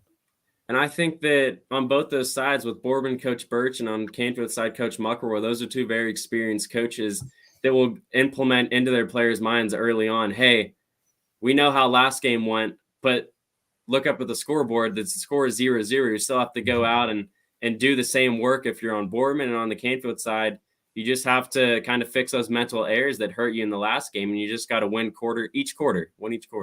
So who's got the edge here, Romo, Howland or Canfield, do you think? I'm going to have to go with Howland. I feel like Howland, just looking at them on paper, when you have a guard that's like Misucci that's far over 6 foot, and it's the same way as Boardman in a way. Misucci's not as big as Trey DePietro, but when you have someone that big that's your floor general for your team as well, you have a chance to win any ball game you're in. And I think that with how Misucci has performed night in, night out this year, this Howland team is very dangerous. And their 8-5 record really shows that, because if you look at their records of past years, they've really struggled. But this year is a very good year to be a Howland Tiger. Let this sink in for Anthony Misucci. He's a junior. He missed most of the season last year with an injury, and he's still about to get his 90th career three-pointer. It's just determination. That's just determination factor. Someone who has a setback like he did last year to not give up and get back in the gym and improve his game. I think it's showing dividends.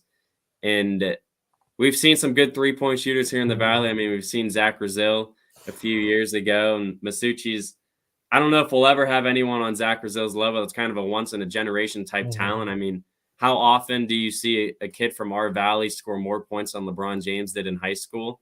But not to get too far off track, when you have someone like Misucci who can shoot the three ball like he does, and especially how basketball is played today and kind of the evolution of the game, it obviously gives Howland an advantage. You hate playing the what-if game, but, 93s through all that. Imagine if Anthony Misucci had a full year last year, too. We could be talking someone that's already at 150 in his junior year with a year and a half still to go. That could approach Brazil's record for career threes. It really makes you wonder, and it gives forth for a lot of wishful thinking. But what are you going to do about it? What are you going to do? That's what made Misucci so good coming back. He can't do anything about it. He's not going to focus on the things that he can't control. He just controls the controllables, which is what he does night in and night out, which makes him one of the best scorers in the area. So hard to defend, as we all know. Anthony Misucci from Howland, and he gets wonderful support on social media as well. So does all of Howland. I mean, their fans and their student section among some of the best in the area. Some other games in the area tomorrow to look at that are going to be really good. I think when you look at it, there's a lot of non-conference games. Poland, Springfield, Salem going to Hubbard. You have Urban Scholars and Valley Christian. That'll be a good game against two teams that are very athletic that really like to push the tempo. Harding at Boardman. That'll be a good game. We know Harding was like, how close do you think his foot was from being behind the line? Maybe this much? Shorter than that, like this much. That was another game that came right down to the wire, and that Harding team, they were very fun to watch. So you can't count them out at Boardman. Boardman's got to be on their toes. United at Jackson Milton would be a really good boys game. So a lot of non-conference action tomorrow that's going to be really fun. Not in conference standings-wise, but it could be really fun in that power rankings that we saw. Yeah, we have a lot of teams that are not only in the power rankings, but as we see each week, they're shifting every week. And there's a lot of teams on the outside looking in that are very hungry to get themselves into the power rankings. And with a lot of games, not only tomorrow, but that we have Friday as well, it could propel teams out of the rankings and could also push them in. 2 girls games tomorrow night as well, as Heartland Christian goes to Wellsville. Wellsville, a team, obviously their program is in a struggling spot right now, but I like to say it as much as I can. They are still in position to get more wins than they've had since 2015, which, you might look at Wellsville and say, 4 wins, what a big deal. For that program building it, you get your 4th win, which you haven't had since 2015. That's a big moment. I know you cover a lot of Hubbard. Yeah. They have 6 wins for the first time since 2012. Yep, I was going to say that hits close to home. A lot of people will look at that Hubbard girls program and say, 6-4, big whoop. But 6-4 for Hubbard and what their program has gone through, that's a big deal. I mean, this is a team that just 2 years ago in Coach Silvesco's first season, they only won 3 games the whole year. So they've already doubled that win total, and I'm sure they're going to add on to that. I think that they have a really good chance of getting around that 10-11 win mark this season. And last year, I mean, they have a lot pushing into this year from last year. They had a home playoff game for the first time in who knows how long. They were supposed to play Girard at home in the first round of the playoffs last year, and then the COVID bug hit Hubbard, and their season was done just like that. Didn't even get to play their first round playoff game, but they're definitely looking at another home playoff game this year, and hopefully the girls can stay on the right track.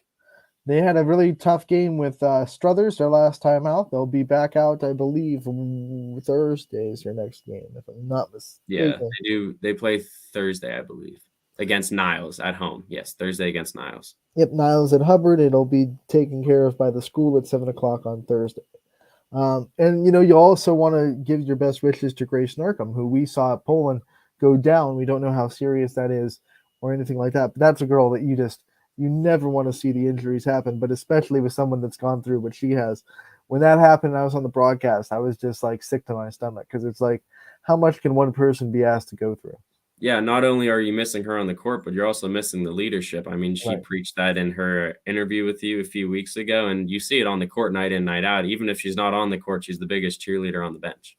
Another game tomorrow on the girls' side, which is another big one inside, non-conference play. Poland going to Champion. This will be interesting. Champion had a tough week, losses to Liberty and Bristol, but they're still sitting at 7-3 on the year, just one loss in their conference. And they're gonna challenge Poland, especially on the road in their home gym. And I think that Poland game is a big it kind of tells you where you are as a program if you're champion, because Poland's kind of one of those teams that everyone wants to play because they want to see how good they are as a program. And that Poland team, it's very tough to beat a team like that that has such a rich tradition within their program, because their coach and how they are coached and taught is that every night, every team we play is going to give us their best bout, because they want to say the next day that they were able to beat Poland. And that's only happened once this year so far. Poland lost that one game in their United Way Classic against West Branch, who we know how good West Branch is. They were in the state semifinals the day that COVID hit. But that Poland team, they're just so much fun to watch because they're so fundamentally sound every year. Coach Blanche, he knows how to coach girls basketball. And I think that that's also something that's very unique, is calling high school boys games and kind of being within a high school girls program.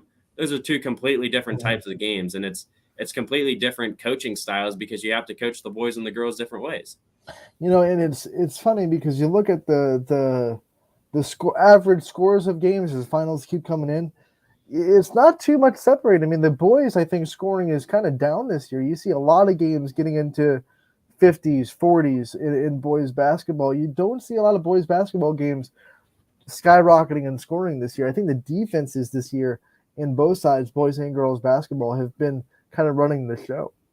And I think that could be really crucial for a lot of our Valley teams come tournament time, because like I said, the teams that make it the farthest are the most fundamentally sound. In a lot of ways, the teams that make it the farthest are the ones that play the best defense, because anyone can score on any given night.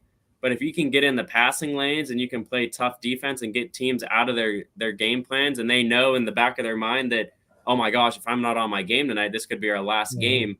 Those are the types of teams. And you see it with Poland. I'll use them for an example on the boys' side.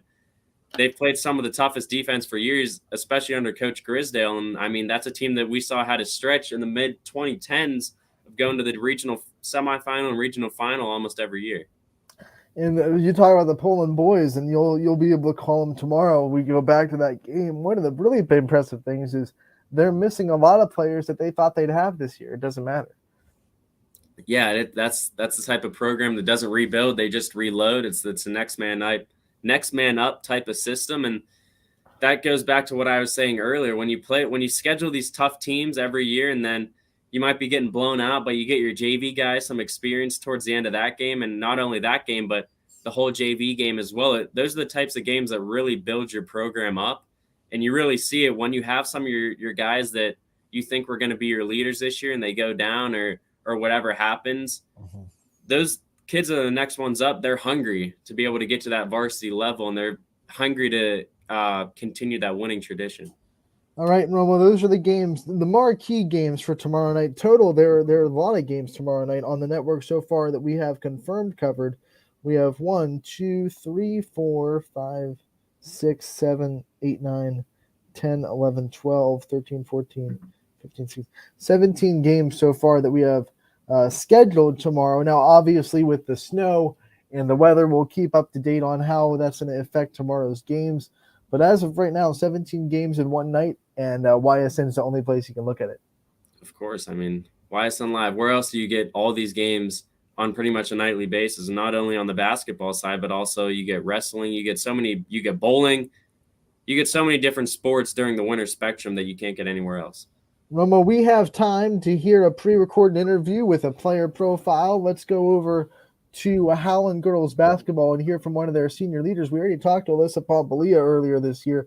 Let's hear from Jamie DeSalvo and what she has to say about this season and her basketball journey this year. Anthony Hartwig here with a Howland girls basketball player profile, one of the big names in girls basketball in the area. Jamie DeSalvo, senior for the Tigers, second player profile we've had as far as the Howland girls basketball program. Very fun team to watch. Jamie, thank you so much for taking the time to join us today. Thank you for having me. And when you think about this season, it's been a whirlwind. I know the start didn't go exactly how you guys won the two record-wise, but Coach Pounds has said it many times, maybe the toughest start to a schedule you could possibly get. How did you guys stay confident through that start? And then obviously from then on, you guys have been rolling since. After those first couple of losses by little leads, we went into practice and worked on finishing layups close and pushing each other in practice. And I think as a team, we all held each other accountable really well and got our confidence up and kept a positive attitude and environment.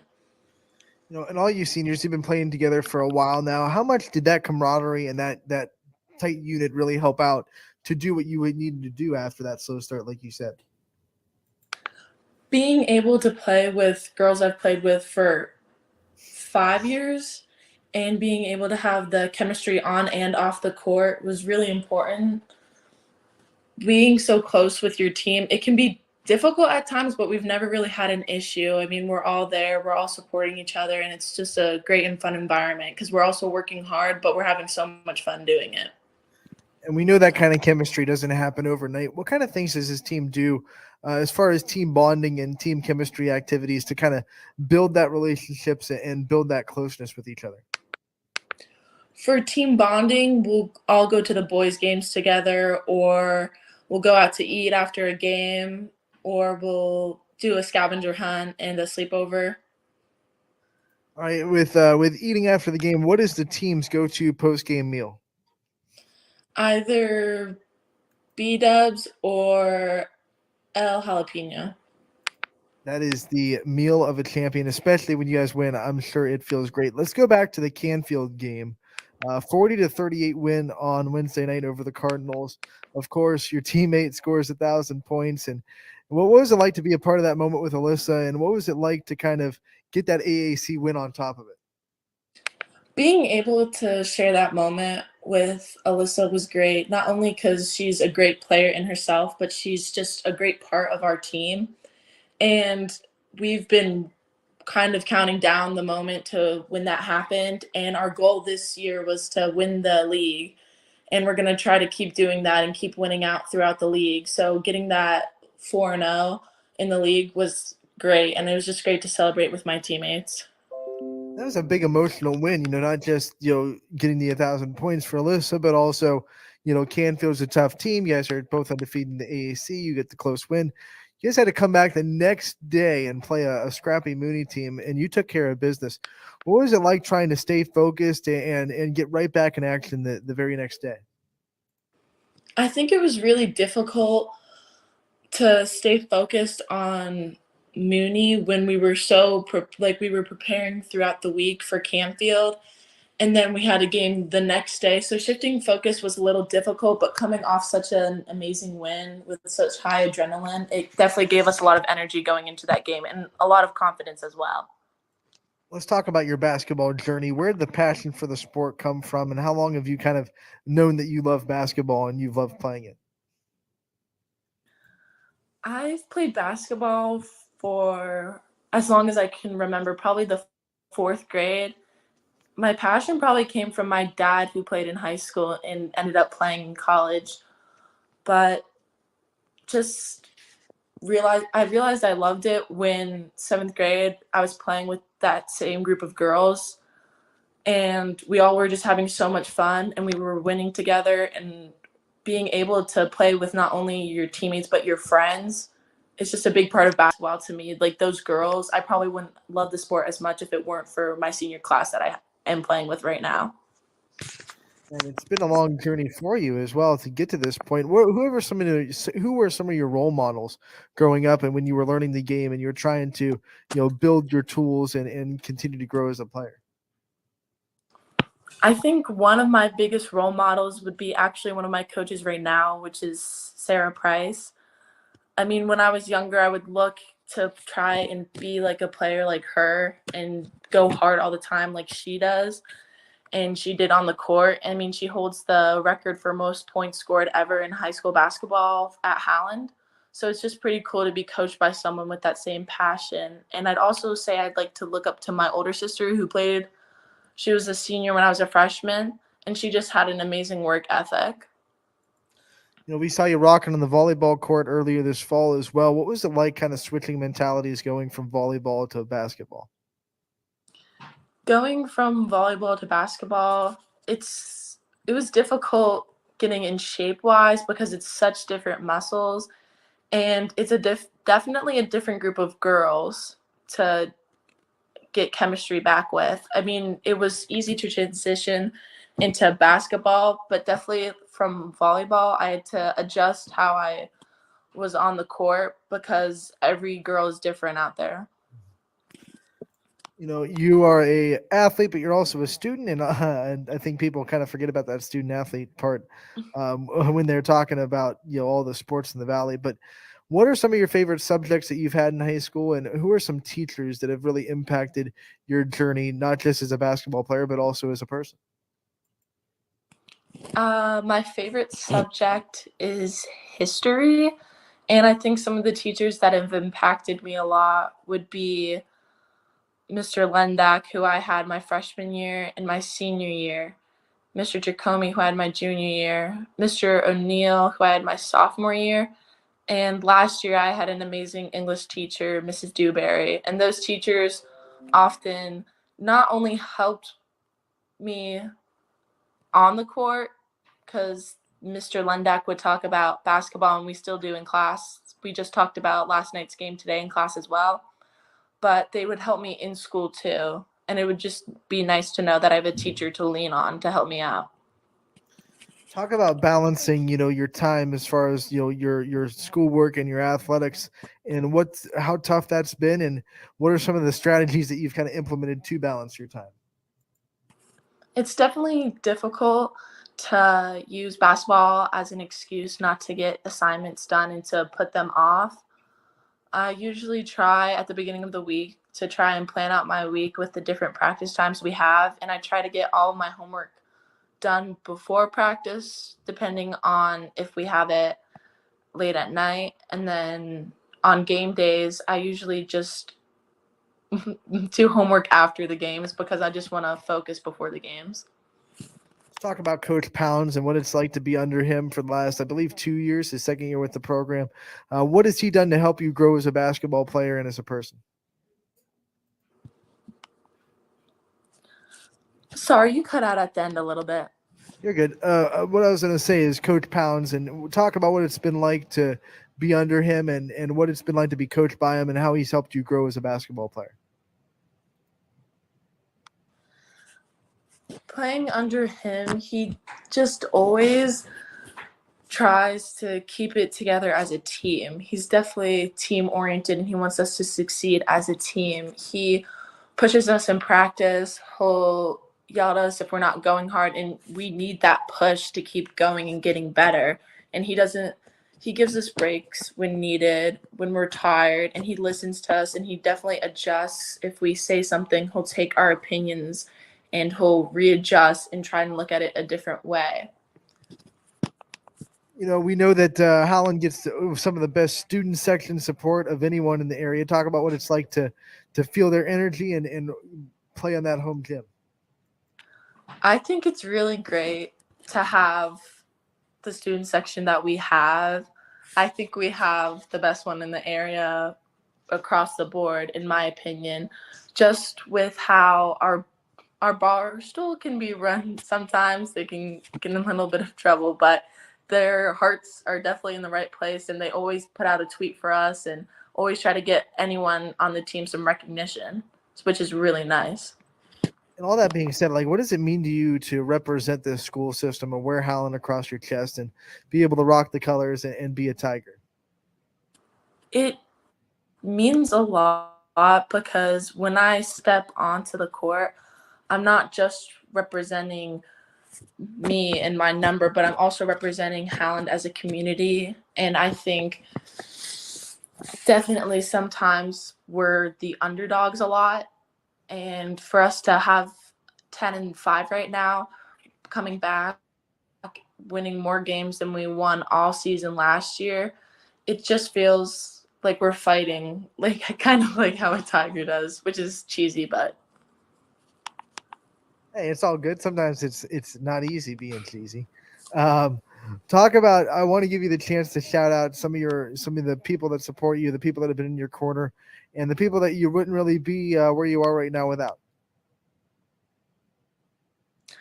I probably wouldn't be where I'm at right now without my family, my two sisters, my sister's who's actually a sophomore. She's one of my teammates. My brother, my mom, my dad, my grandma who texts me a game day text every day. And honestly, my senior teammates, Alyssa, Taylor, and Kylie, because those girls just always are in my corner fighting for me, and probably some of my past coaches as well. All right, Jamie, thank you so much for taking the time to join us today. Congratulations on the great start to the season. We wish you the best of luck the rest of the way. We look forward to talking to you again real soon. Thank you so much. And that was Jamie DeSalvo, the senior leader, one of the senior leaders of the Howland girls basketball team, joining us on today's episode of Ysn's Running Point. Always good to have player profiles. And Romo, that Howland girl basketball team, after starting out 1-4, has kind of lit the world on fire. Their only loss since coming to Akron-Hoban, who a lot of people believe could be the state champion in Division I. Yeah, on a 9-1 streak, or run as you could call it, I think that's huge. And their win over Canfield was a big one the other night. Not only having Alyssa reach 1,000 points, but just getting a win over a team that they've kind of struggled with as of late. That's a big propel for them as they go on in the season. And it's another one of those teams that's in Division I, and it's going to be very tough. It's going to be a treacherous road come playoff time, but games like the ones they've played so far this year prepare them for that. Romo, that will do it for today's episode of Running Point. Monday edition. We'll be back tomorrow from 12 to 2. Hopefully, if the snow gets out of here, we'll be back in the studio. And we'll also hear from Carson Moore. Her player profile will debut tomorrow, the senior for Crestview girls basketball, as well as a lot of other fun stuff. We'll have games to pick and much more tomorrow from 12 to 2. Casual Sports Podcast still coming up next from 2 to 3, Power Hour from 3 to 4, but reminder that all games tonight that were scheduled to be on YSN have been canceled. So no basketball tonight, but we'll get right back to it tomorrow with 17 games scheduled right now as we're speaking. Can't wait for it tomorrow night. Springfield, Poland, going to be a great one. All right, guys, we're taking a 22-hour break. We'll be back tomorrow from 12 to 2 on Running Point. Thank you so much for tuning in.